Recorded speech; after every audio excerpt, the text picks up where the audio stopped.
Relax, it's just sports, and I'm feeling calm. I'm feeling cool. I'm feeling collected. You're feeling relaxed? I'm feeling post-Thanksgiving relaxed. Okay. We got a great show, I think. Bengals, 4-8. We have the great idea of a show. Who knows if it'll be a great show? Because it was your idea. I came up with the title. You've done everything else. Okay. Bengals, they're 4-8, and somehow in the middle of a playoff race. We're going to talk Bengals. We're going to talk about last week. We're going to talk about this week. We're going to talk about Trey Hendrickson because what? College football. We're going to talk UC. We're also going to talk Ohio State, Indiana, Big Ten championships / about the Ohio State-Michigan game because we'll give Buckeyes their flowers. We all watched it. We all watched it. Yeah. Kentucky. We will talk about. Bye-bye, Mark Stoops. Hello, Will Stein. Basketball, big basketball week in Cincinnati. Crosstown shootout, one of the most fun events I cover every year. I absolutely love the crosstown shootout. Doesn't matter if teams are good, bad, but we'll go into that, talk a little Feast Week. Baseball, winter meetings are next week, but we're not really going to talk about that. We're talking a little bit about the Reds, though, and some of these random off-season things. Cincy dude in the news, we're going to figure that one out as we go. And then we'll send you on your way. But first, like, subscribe, rate, interact, IG, TikTok, X, Just name Threads, a bunch of things. Facebook, well, InstaFace. Okay, let's roll. Bengals, Joe Burrow, back. Famously. Rust, a little, comes off. He even had said. It was rusty in the beginning, but after 2 drives. Yeah, after that it felt super clean. But yeah. And there were some help. So the Bengals defeat the Ravens. There was some help from the Ravens secondary, and sure, but that cancels out T. Higgins not playing, I guess you could say. Yeah, I mean, there was a lot of help from the Ravens offense. Yeah, Bengals defense getting a lot of flowers, sure, but I think 4 of those 5 turnovers were self-induced. Yeah, they were. Lamar Jackson just saying, I'm going to give the ball to you. I'm telling you, he is. If Joe Burrow is 90%, Lamar is 60% Health. down. Yeah. Yeah. He just does not look right at all. He doesn't look right at all. So that was the game. Honestly, I loved the post game. That was the best part. Yeah. That was the best part. And I am famously not I'm not a big fan of watching Joe Burrow interviews or press conferences due to the fact that, as we've discussed, he doesn't want to talk. Yeah. And he doesn't tend to be interesting on purpose in those. But having him surrounded by all of his teammates who were so clearly excited and ready to go, and he's like, "Can I eat this? What is this? Am I allowed to eat the shell of this for the crab?" The crab. Then William Wagner, the long snapper, just crushing it. Yeah, and I was just like, okay, this is real humans that I can actually witness and enjoy. Oh, Joseph Osai. So much who fun. Always has a good personality. We did a great deep dive on him a couple years ago, just his whole life, how his parents won the visa lottery from Africa to come over here. Nigeria, unbelievable story. Seeing him get his flowers in a big moment. He's had a decent season, but struggled up to this point. Well, I think unfortunately he's just only ever known for the penalty against penalty. Patrick Mahomes that took them out of the AFC Championship and my chance to cover a Super Bowl. Yes, I totally remember. I'm kidding. I like Joseph. He wasn't here for the Super Bowl run. I got here literally a month after. Yeah. Maybe it's me. So Joseph Osai was hysterical, leaning into that with the big piece of is it turducken? It's turducken. Yeah, big piece of turducken in his mouth, and I don't know, just seeing those guys have not had a lot of fun this year. Yeah. Giving them a moment to have fun, because when they have fun, fans have fun. Mm-hmm. And it's reality TV, as you would know very well, being our resident reality TV expert. And that's what it was. And it was so fun, the post game. Andre Yosavash wishing his mom and dad a happy Thanksgiving. It's on my social media if you haven't seen it. I asked Andre about it. Mm-hmm. And Andre was like, well, at first, I wasn't planning on doing that. Andre wanted to do something vulgar to the Baltimore Ravens fans. And I asked him afterwards, why? Well, apparently, Andre had a friend from Princeton who now works for the Ravens, behind the scenes, I think in their media department. And he asked a fan to take a picture of them, and the Ravens fan told him, "No, I don't take pictures of Bengals players." So Andre he had his own attack on that guy. So you see him put his arms up, and he said, and that's when I'm like, it's not worth the fine. So he put his arms down, and he goes, "Happy Thanksgiving, Mom and Dad." He did a real 180 real quick, and I asked him about that. He goes, well, his mom always loved when they were younger and they would watch football, how J.J. Watt would always shout out his family. Yeah. And Andre's like, I always said, like on a big nationally televised game, I'll shout out my parents. And Andre's the coolest dude. If you drive around Cincinnati, you see all the billboards of him now for that mustard company. Yep. Don't even know. If the mustard company wants to sponsor, then I'll remember your name. But until then, it's just that spicy mustard company. Yeah, Andre's a great dude. No, it was so much fun. I also liked they always post mic'd ups, and this season of the Bengals being mic'd up is not worth watching for the most part because it's been a terrible season. That stinks. Yeah, we're losing. Literally. But they did Jamar. So I didn't see this. You know it's going to be good when it's crazy. Jamar. They did Jamar the week after the suspension. That's got to be a PR move, right? I guess so. And guess what? It worked on me because he literally just like makes fun of or jokes with everybody about how Burrow got a jacket every time he came to the sidelines. Oh my gosh. And he was like, I know he's royalty, but can one of us get a jacket? Why can't any of us get a jacket? He was just having fun. And I was like, that's what fans want to see. We don't want to see Spitgate. We don't want to see I like Jamar. I was just joking. No, about, yeah. Like, that's I actually did not see that yet. That's incredible. I think they posted it today. Okay. Like earlier today. That's really funny. That's a great mic'd up. Whenever Jamar's mic'd up, he's funny. Yeah. Also, like Chad Ochocinco Johnson was at the game. Him going on the sideline, talking to Burrow, like asking him about the shoe and asking him about whatever. It was like, as soon as I saw Burrow on the field and I saw Chad talking to Burrow, I was like, oh, this is a good vibes game. This was a good vibes game. Mm-hmm. And Burrow was like, there was no way he was losing Baltimore again. There's just no way. Yeah. He was done with it. That was great, honestly. A+s all around. Defense, yeah, they got a lot of gifts, but you still turn the ball over that many times. This is a team that when they get gifts, they don't capitalize on them very often. Yeah. And they still didn't capitalize on all of them. There was the one turnover within the 5-yard line, and they go 4 and out. They don't even get 3 points. They didn't kick a field. So, like, there were still issues. And that was when Burrow, I still said, had some rust. But that throw he made to Yosabash was, like, mwah, gorgeous. Beautiful.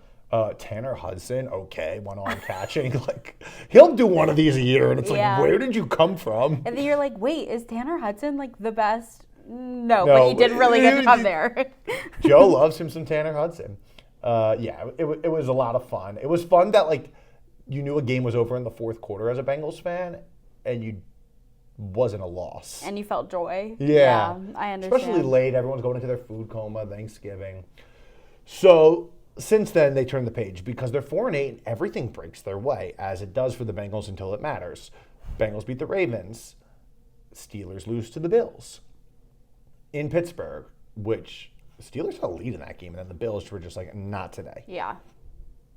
So I know we're going to talk about it a little bit later, but just to break it down real quick, like the layman's terms of what the Bengals need, because at 4-8, it's bonkers. And I don't like talking about like, oh, they could make the playoffs with only 4 wins and only 2 wins since the first 2 weeks of the season. Yeah.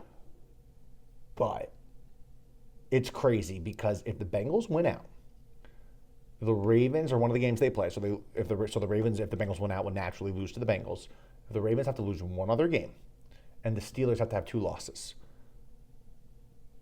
that's not crazy. 6 hours later. We took a break. We did the math.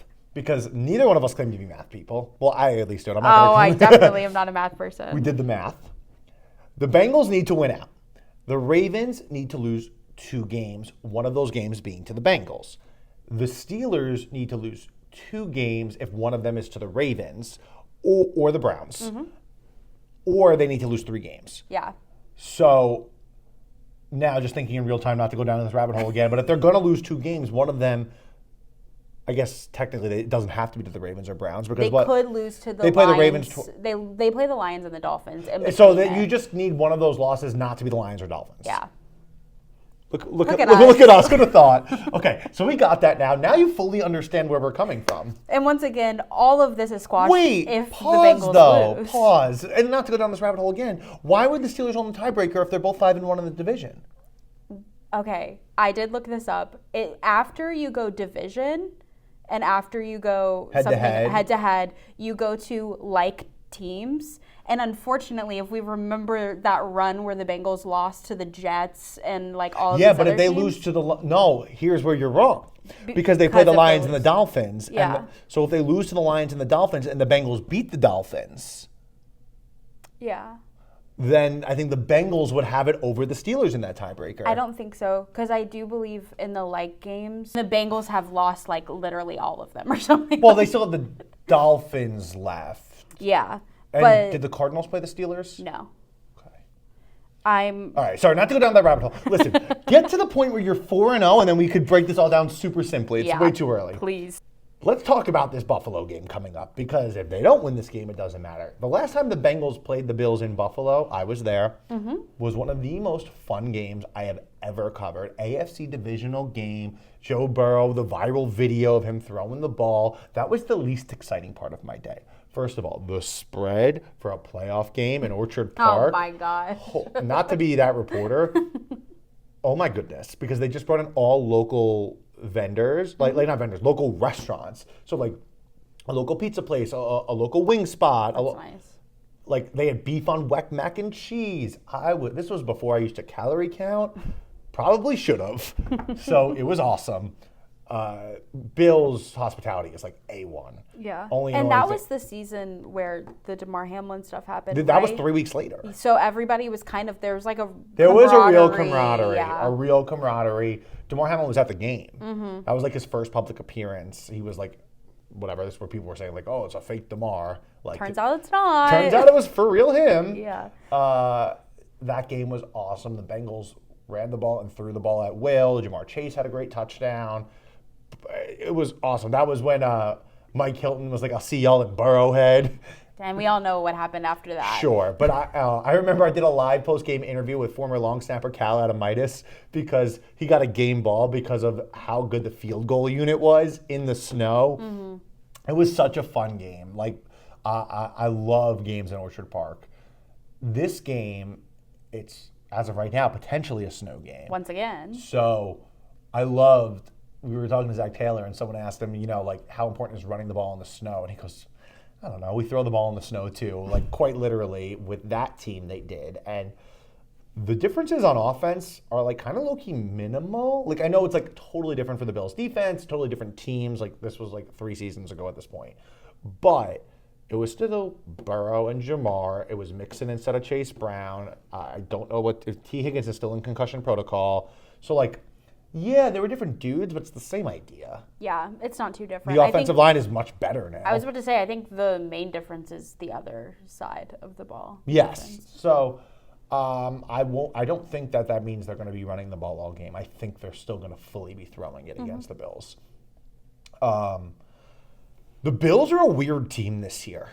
Yeah. Like, Josh Allen is still Josh Allen, but because he's not on that rookie contract anymore, they don't have the same dudes around him that they used to have. Stephon Diggs famously playing for the Patriots now. James Cook has been phenomenal, their running back. I'm really worried about how the Bengals are going to stop the run because that's been an issue. And the Steelers couldn't do it this week. And look what happened. They got demolished. And when you look at this Bills offense, I would say, them and the Patriots, but I would say more the Bills have the best duo of runners between quarterback and running back. Them or the Patriots are probably 1-2 in the NFL right now, I think, which is Drake May, Travion Henderson / Ramondre Stevenson. But for the Bills, I foresee that being an issue because both Josh Allen and James Cook are hard to tackle. Yeah. Tackling has gotten better. And I spoke with Barrett Carter about this, the linebacker. I've spoken with a bunch of guys about why has the tackling been better. DJ Turner talked about it. It's like, they're like, we're just being more simple about it. Just practice is more simple. Just work on tackling. Work on the little things. Don't make it too complex. What a concept. Yeah, whenever they say this, I'm like, so what were you trying to do? A new version of tackling that hasn't been done before? What I think it is this is my genuine thought when players say, like, make it more simple, is these defensive coordinators and defensive play callers, and you could see it a lot in Al Golden's schemes, not to get like too in depth, the disguises and all that. Like Lou Anarumo was the king of this. Yeah. Disguising blitzes, etc. I think they get so caught up in running the play correctly that the execution isn't there. You see it in basketball all the time, where it's like someone's running a Princeton set and they're more concerned about where they're supposed to go for their off-ball screen than they are in, I have an opening, let me go be a basketball player and dunk it. And I think that's what we were seeing with the Bengals. Let me make sure I'm in my correct spot. Let me make sure I'm doing the right thing and where I'm told, rather than let's just go be dudes who are going to tackle. Like because, they're ball hawks. They want to be in the right position to make the turnover. But I think it gets to the point where it's like, just get the guy down.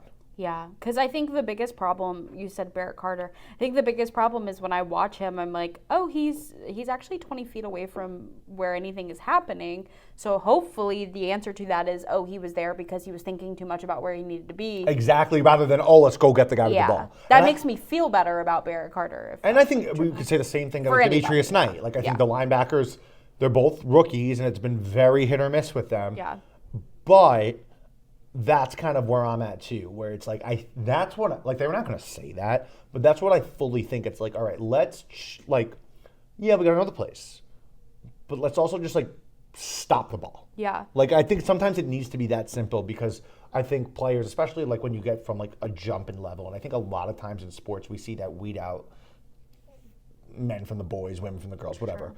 I think they get a new playbook, and I think basketball and football are so similar in this case, where it's like, let me learn all this stuff, let me make sure I have all this stuff right, and you're so worried about running the play correctly that you're not just being an athlete. Yeah, and I do know, that's been a common thing with Lou, with Vic Fangio, with a bunch of the guys, that it's like, these players aren't getting it until the back half of the year because it's taking them so long to understand it in the front half. And if you've got rookies doing it, it's going to make it even harder. And I fully think that's a thing, because I think Al Golden is very similar to Lou when it comes to the schemes of the defense. Yeah, famously a Lou disciple.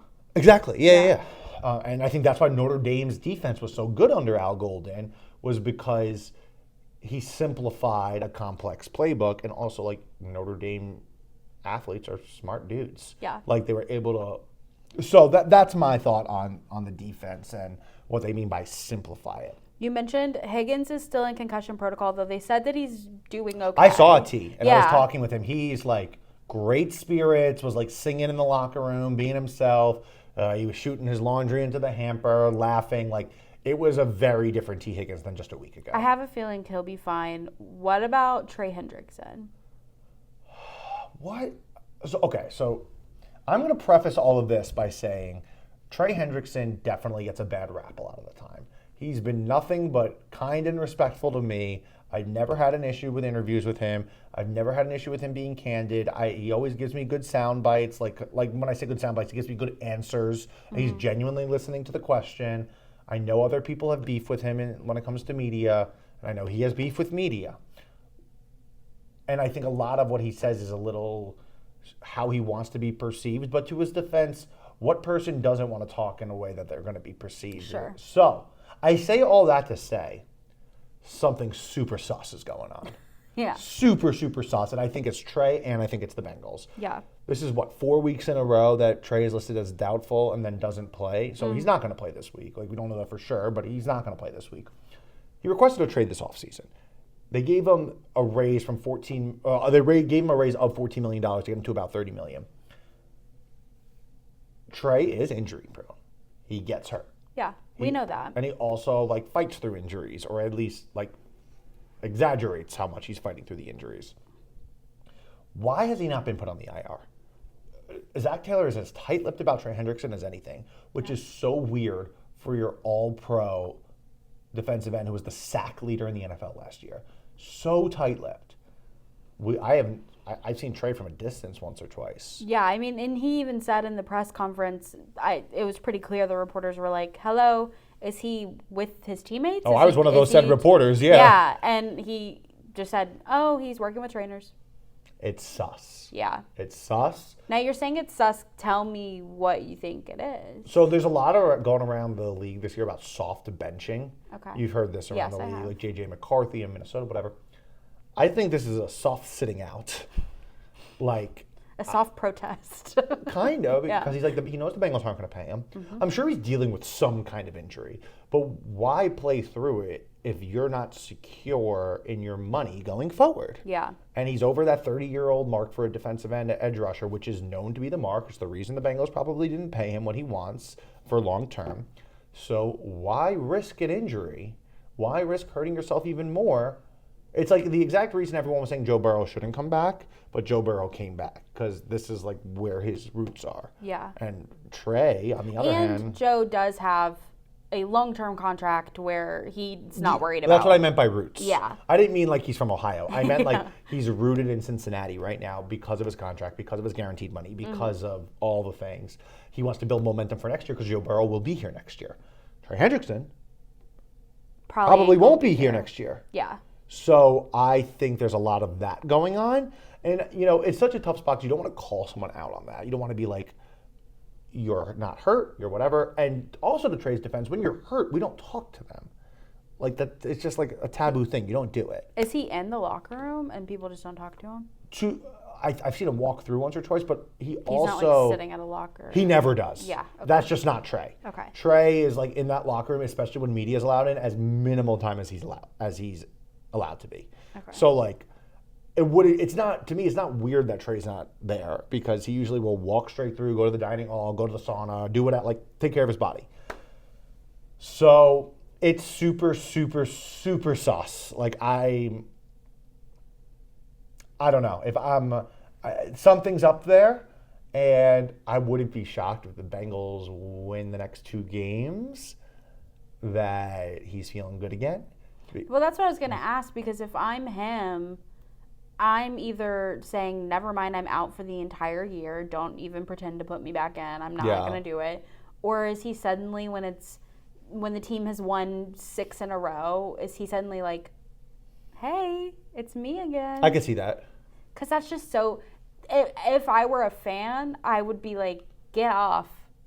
I don't think so, because the dude led the NFL in sacks last year. But I would be like, you are a waste. Sure, and that's why I You are a waste of my space and that's why I and my prefaced money. all this saying that I like Trey. Yeah. And as a man, and I think he's a phenomenal football player. Yeah, he seems like a nice person. I'm just a little, if I was a Bengals fan, or, I mean, if I am a Lions fan, if somebody on the Lions, if Penei Sewell decided to get hurt and then everybody couldn't figure out what was wrong, I'd be like, hello, we're in the middle of a playoff hunt. Get out. And to me, and I don't think anyone, or at least no one's like, I haven't heard any whispers that the Bengals think he's doing, like from the players. Yeah. The bigger problem with all this, he wears a C on his chest. Yeah. He's a captain. That's the issue, if any of this is true. Listen, maybe we're wrong. Maybe this is just a normal injury, and every week he's trying to come back. But the fact that he's doubtful to begin every week and he wasn't put on IR. Yeah, it's not like he's questionable trying to get back. If he went on IR, no one says a word. The fact that he didn't go on injured reserve why isn't he questionable? Why is he doubtful every week? Yeah. Like, that's the part I don't like. Well, and like you said, with the IR, yes, we wouldn't question it, but also going on the IR opens up another spot for somebody. That's what I'm saying. They just brought up Jalen Davis. Who deserved to be who up much deserved to earlier. be brought up. He had a great training camp. Yeah, so I'm like, hello, there's probably someone that you all could grab that you can't grab because someone's filling up a spot right now. Exactly. So that's why this is all, usually if you could smell it, there's something there. yeah. So it's not, if I've learned anything, it's like, they say, oh, the outside is different than the inside. It's not always that different. It's not always that different. Yeah. Like, they try to make it more complex than it is. And that's maybe my biggest thing I've learned being inside locker rooms is if we're seeing it on the outside, sure, maybe it's different sometimes on the inside. A lot of the times we're right. It's the exact same. So, yeah, we'll see with Trey. I just think it's fishy, and unfortunately for him, I don't think there's a good way out of this unless he goes on the IR, because Or unless he like comes back next week and immediately is like amazing, and everybody goes, "Oh wow, crazy." we missed you." I only think it looks good if the Bengals lose and he comes back. Because if the Bengals win and he comes back, and everything else breaks the Bengals' way, and then they're Everyone one game knows, out, yeah. everyone's like, "Oh, he did this to wait for the playoff hunt." Yeah. So I want to continue to watch that and like how that, and I have been, but like we could talk about it more. I just think that's really, it just gives me the ick. Yeah. And it gives me the ick because I don't like talking about a guy. Are you really hurt? Because I'm not saying he's not really hurt. I'm sure he's hurt. But would he have played through it before? I don't know. I don't know. Yeah. Yeah. So Bengals Bills, I think is going to be a phenomenal game.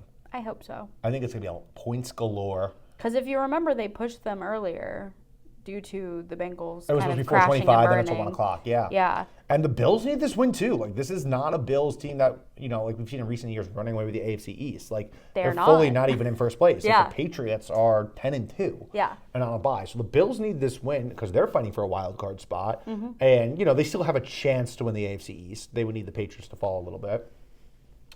But yeah, I think it's gonna be a great game. I think the Bengals have everything to play for. The Bills have everything to play for. And this would be the first, I guess, I don't know about the Jaguars, but like the first good team outside of the AFC North the Bengals beat. Because nobody really believes in the Jaguars either. No, the Jaguars, I mean, I do love Liam Cohen. I know, I'm sorry. So Bengals Bills, I think it'll be a great game. I think it'll be fun. I think we're going to see Joe Burrow take another step forward. I think, how about Chase Brown 5 games in a row or 6 games in a row now, over 100 all-purpose yards? He looks fantastic. Everyone looks good. And they got the bad part of having 2 Thursday night games at the front end. The good part's the back end, and they hate that front end. Oh, Yeah. do they hate that front end? But they all got to chill and do their thing, and Yeah, they're ready to rock and fine. roll. Bills win by 3. Anyway, Bills won by 3. Okay. Yeah. I want to talk about the. I just did that for all the Bengals fans out there. Okay. Try to reverse jinx Mush. it. I mushed them. Oh, okay. I want to talk about Scott Satterfield. You want to talk about Scott Satterfield? Well, and you wait. never want to talk about Scott Satterfield. Wait to see what I want to talk about. I'm scrolling through social media. As you know, Kentucky fired Mark Stoops, one of the greatest days of my life. I'm celebrating still to this day. Never talk about another man's job, though. I am scrolling through Twitter and I'm looking at the people who, oh, you should get this person. You should get this person. Who's available? Who's available? Scrolling through Twitter or just fully talking to me at your desk? No. I'm scrolling through Twitter and I'm seeing upwards of at least 10 UC fans saying, do you want Scott Satterfield, Kentucky? We'll happily give him to you. Let's talk about that. What is there to talk about there? Let's see. They started out 7-1. Oh, that's not. You want to talk about how the Bearcats did. You don't want to talk about. No, but I want to talk about So the Bearcats lost to TCU him being this a week. flop. So under Scott Satterfield, in the month of November, through 3 years, the Bearcats are 1-11. The one win coming against a Houston team that was the only team worse than Cincinnati in the Big 12 3 years ago. That was the year Cincinnati won 3 games under Satterfield for the first time. I won 4 last year. I won 4 this year. Pretty terrible. Cincinnati was 7-1 to start the year. They ended 0-4. We were talking Big 12 championship. We were talking potential college football playoff berth. We were talking potential Heisman winners on this team, or Heisman finalists on this team. We were talking potential all the things. He was some kind of finalist for the Bear Bryant Coach of the Year award. Yeah. And Goodbye to all of those. because November was disgustingly ugly. And the thing is with him is that November is always disgustingly ugly. So at what point, if I'm a Bearcats fan, I'm diehard UC guy, what are you telling me to make me feel better about this team next year? That he went out and proved this year that he could get better than the year before, and he understands the transfer portal well, because all of their wide receivers that they brought in Were great. they were fantastic. Scott Satterfield used the transfer portal well with the finances he's allotted, because he does not have the same finances as other Big 12 schools. He even pointed out, look what Texas Tech did. They spent all the money in the world, and now they're a top 5 team in the country. See, the problem with that is I totally agree. I totally understand that. As a fan of a team in the SEC, I get it. Yeah. Some schools are not getting the same amount of money. Losing to TCU, to me, was a real coaching scenario than it was we just didn't have the talent scenario. The loss to TCU was a product of being 0-3 the last 3 weeks. Yeah. You let the last week beat you this week. Yeah. 100%. But I think that that's a common thing with him. I think they set themselves up for a big game, i.e. Utah. They lose to Utah, and they are depleted. So this is the one silver lining I will give Cincinnati, because you have a clear problem. It's finishing. But in 3 years under Satterfield, you went from 3 wins to 5 wins to 7 wins. You can't get rid of someone who's every year getting better.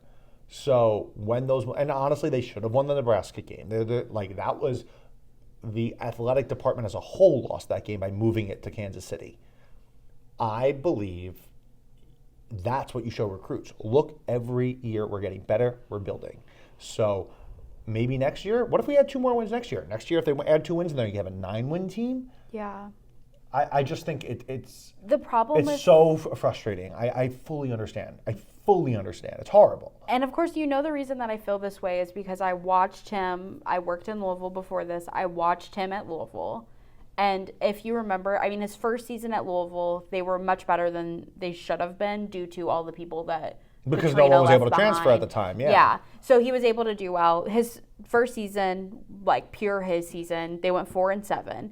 And then guess what they did after that? 6-7, 7-5, but they could never get past. How many years was he there though? 4. So every year he got a little bit better. Yeah, but at the end of that, if you remember, when he why would you decide to leave a team that could win the ACC? Louisville wanted to get rid of him. Exactly. Why did they want to get rid of him? Because he could never get past that hump, ever. Well, you're saying ever. My thing is, if you get better every year, you have to hang with that person, because it's like investing in the stock market. And this is where I'm going to disagree completely, because I watched Mark Stoops go to Kentucky, suck, get better every year, and then at one point these people max out. Kentucky, sure, but I also think it's very different. Kentucky has way deeper pockets than UC, so they could go out and compete for top players immediately. I understand that, but I also know that, as we've discussed, like UC could have had Cignetti.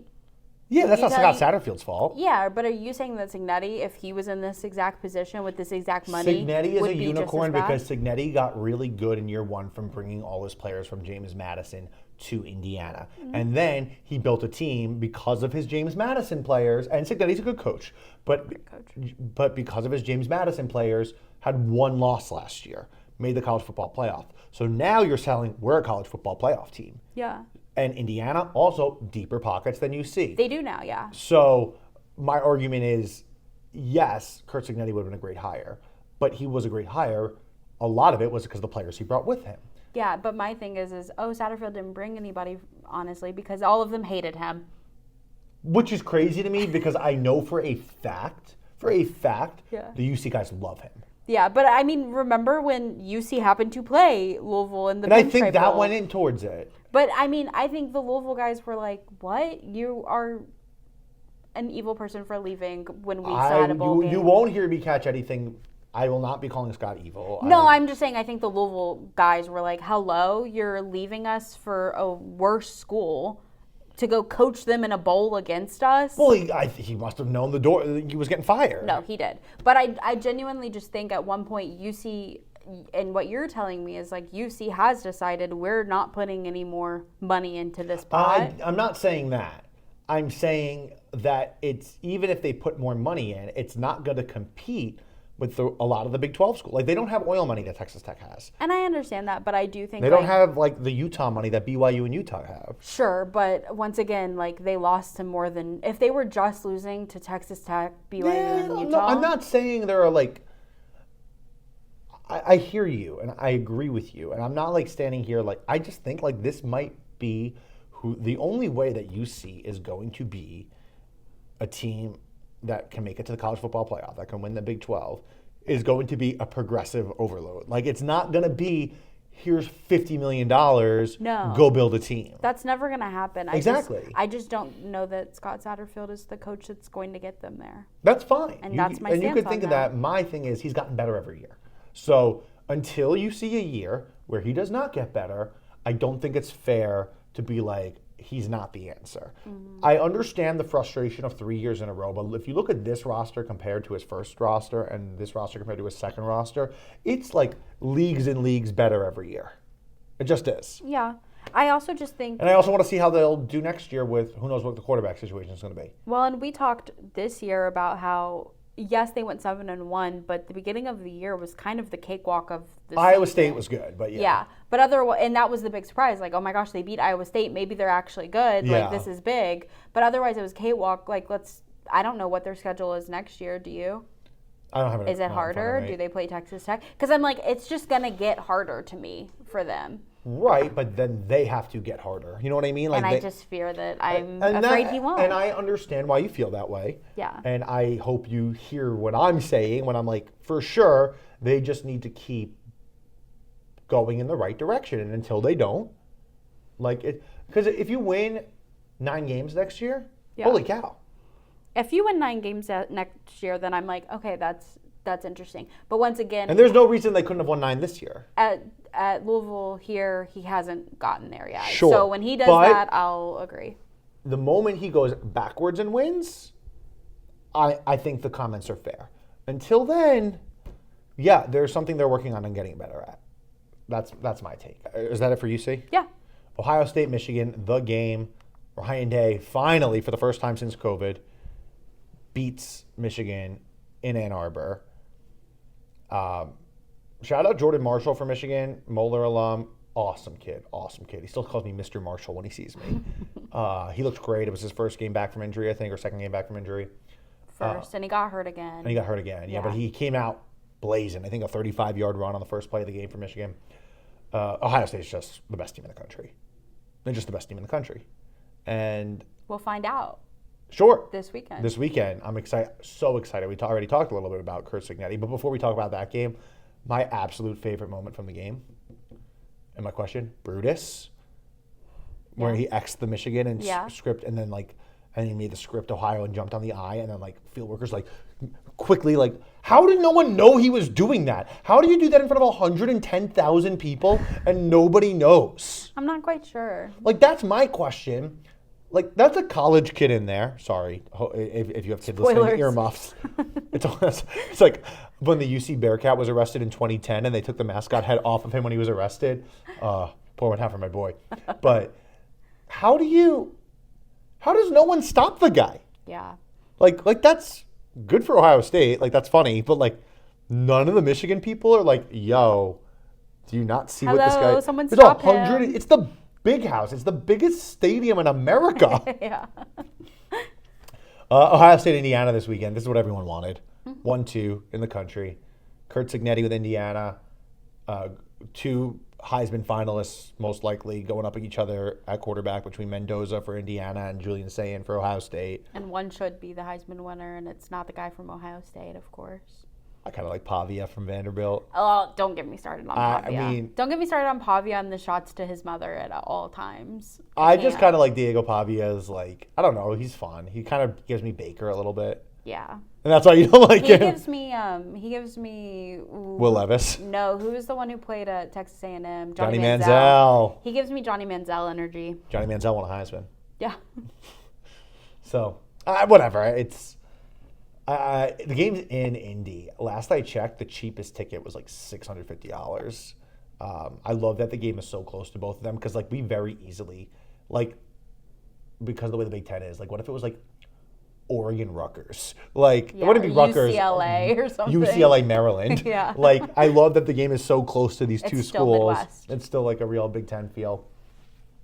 So that game is this weekend. I'm locked in on that. I think that'll be super, super fun. I think that's the in my opinion, that's the conference championship game of the weekend. Mm-hmm. There's some quick shout out, Miami Redhawks. They're in the MAC championship, 7-5. Find a way. Go Chuck Martin. Anyway. I also saw that Ohio's coach got put on leave. Oh. More Mac. Action T. Yeah, he got put on leave, and they have an interim coach why? right now. They did not say. Just randomly said he's on leave. You thought you play on Tuesday night, so he wouldn't find you. We did. We're investigating. Yeah, sounds like a new Netflix special. Kentucky. So you were super, super happy. I came over to you to offer my not even T's and P's, my celebratory cheers. Yeah. With your bottle of water and my coffee. Mark Stoops. Fired. You fired. I'm shocked it took this long. Yeah. I mean, it only took this long because his contract is insane. And shout out Jimmy Sexton for ruining college football always. But I think Jimmy Sexton, his agent, I think that I was just so elated that I didn't even care who they hired. So, we know who they hired. Yes. Will Stein, he was the Oregon's OC. So, I mean, and I think Dan Lanning, the coach of Oregon, is one of the best coaches in the country. And I love that he's like never leaving Eugene. He said, the grass is green here or whatever it is. Yeah.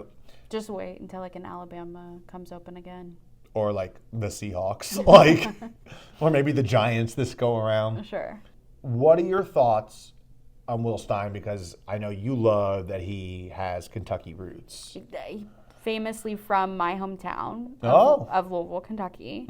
I am very excited. His dad played at Kentucky. But he didn't he play at Louisville? His dad played at Kentucky.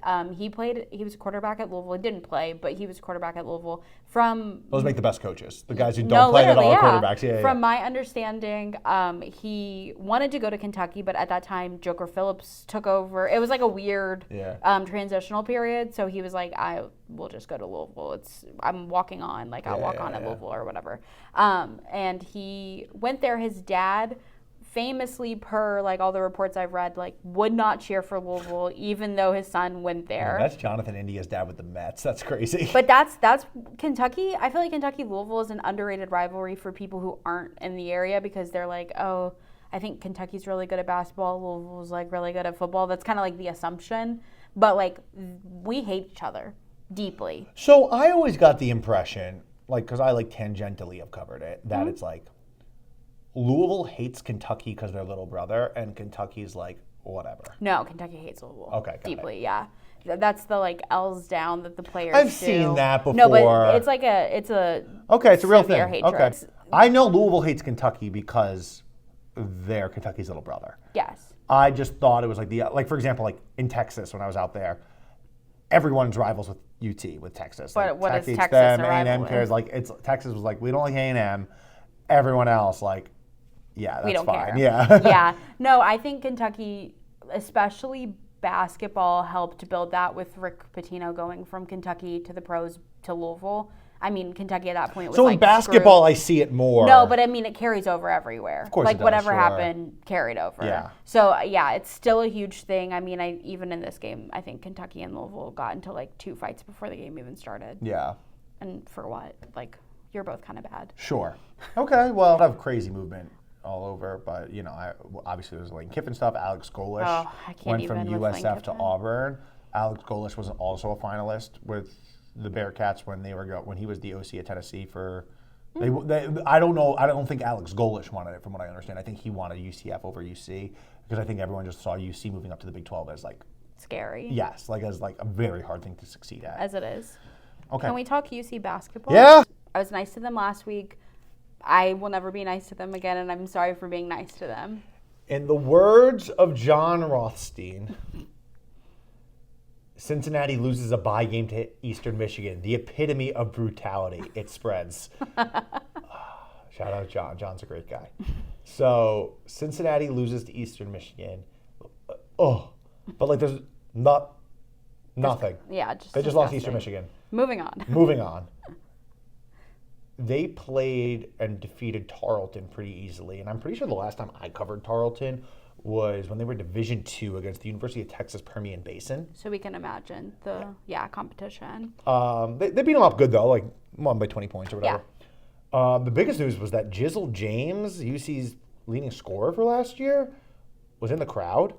And he's not on the team this year. They don't really go into it. It's like personal reasons. Wes Miller was asked about it after the game. And then he's like, well, he's still enrolled here.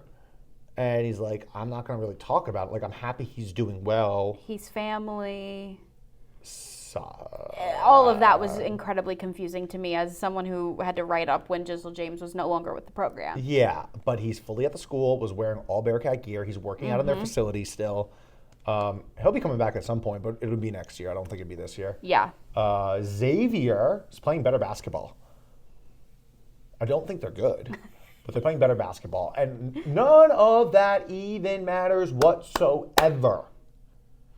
Crosstown Shootout, 93rd edition, Xavier, Cincinnati at the Cintas Center. Big East environment. UC won last year. Head coach Wes Miller's first time ever winning the Crosstown Shootout, where he thought he was going to get run out of town, he said, if we didn't win it this time. Coming back to Xavier, this will be Richard Pitino, Xavier's head coach, first time in the Crosstown Shootout. So cliche, but records do not matter. Never. Play does not matter. Never. It will be very hard for Cincinnati, who is the better team. But I feel like they always are. No, a couple of years ago. Sean Miller's team that went to the Sweet 16. Yeah. And honestly, last year's team, Xavier got into the tournament last year. Yeah, but I don't know how. But they did. Yeah, but even then at that time, I thought that UC's was better. But yeah, UC was not good down the end, and Big 12 plays tough. I'll tell you what, Cincinnati needs to win this game, not only from like a pride perspective, but from a hope to get into March Madness perspective. Yeah. Did you see they released the net rankings? They're like 154 or something like that. Unfortunately, that's what happens when you lose to Eastern Michigan. The epitome of brutality. Yeah. Yeah. I love the Crosstown. The Crosstown at Cintas Center, very fun. Usually an awesome environment. I'm interested. Listen, Richard Pitino's played in big rivalry games, coached in big rivalry games before, especially when he was at Minnesota. I feel like they always have theirs. I'm excited to see him in this moment. I'm excited to see, because Xavier doesn't have the guys. They just don't. No. Cincinnati has the guys.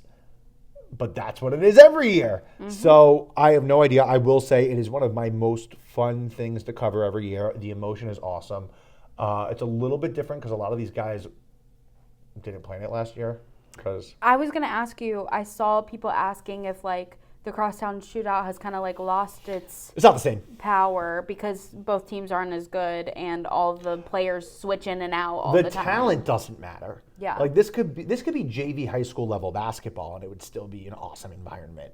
The issue is the guys who aren't there. Like Day Thomas is I think the only returner from UC who's gonna get minutes. Xavier, their head coach doesn't even know what to expect. Yeah. They're going to look at Dante Jackson, one of the assistants who played in it. Yeah.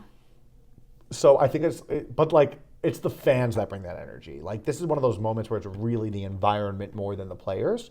And the problem is it used to be the players more than the environment.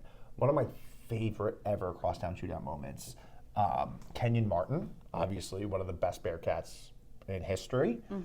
He was at the game when it was at Fifth Third 3 or 4 years ago, one of the ones that Xavier won.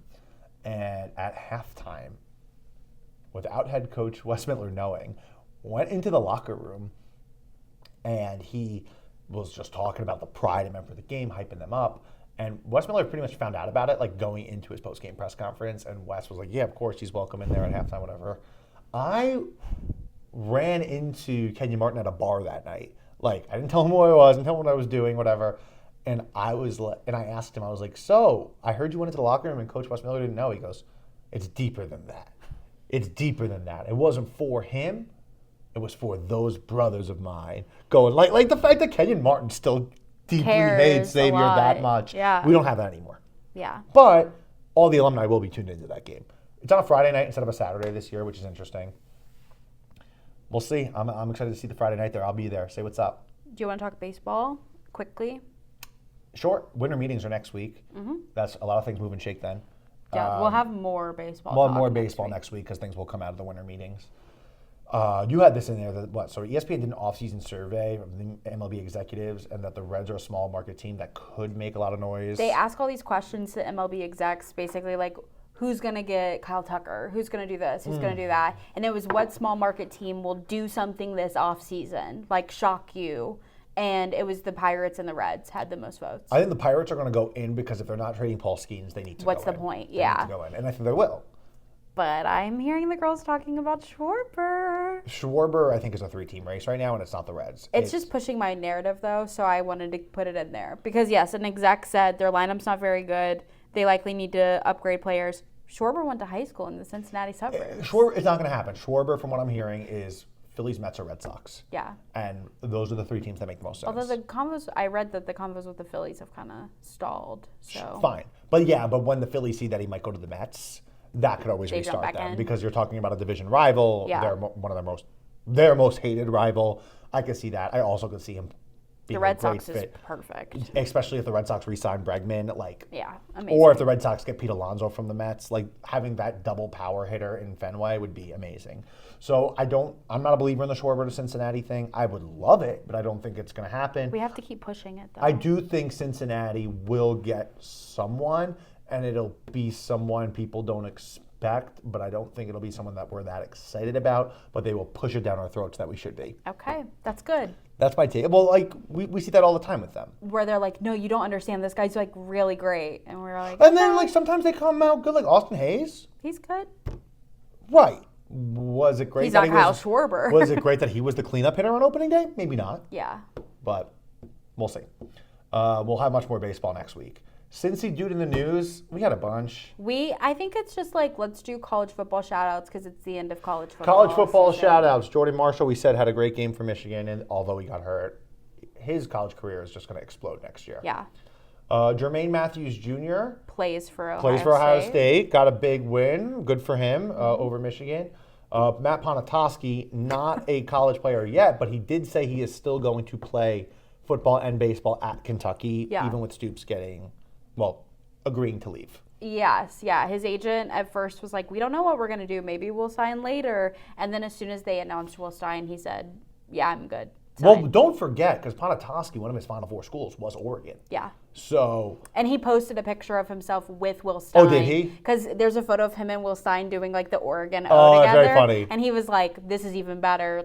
I'm in, or something like that. Yeah. So that makes a lot of, because I know it was his Final Four. I really think it was his Final 2. Mm-hmm. So that's great. This is great for Ponatoski if he even plays in college because he'll probably be a first-round draft pick. Yeah. I think that's all we got. Anything else you want to hit? No. I know we're running out of time. No, I think we're good. Awesome. Well, thanks so much. Subscribe on Apple, Spotify, YouTube, leave comments, hit us up. I know some of you guys have been in my DMs. Love that. Make them public. Just comment. Rip it. You can also DM anything you need. We'll talk about it. Appreciate it. Relax. It's just sports. We'll see you next week.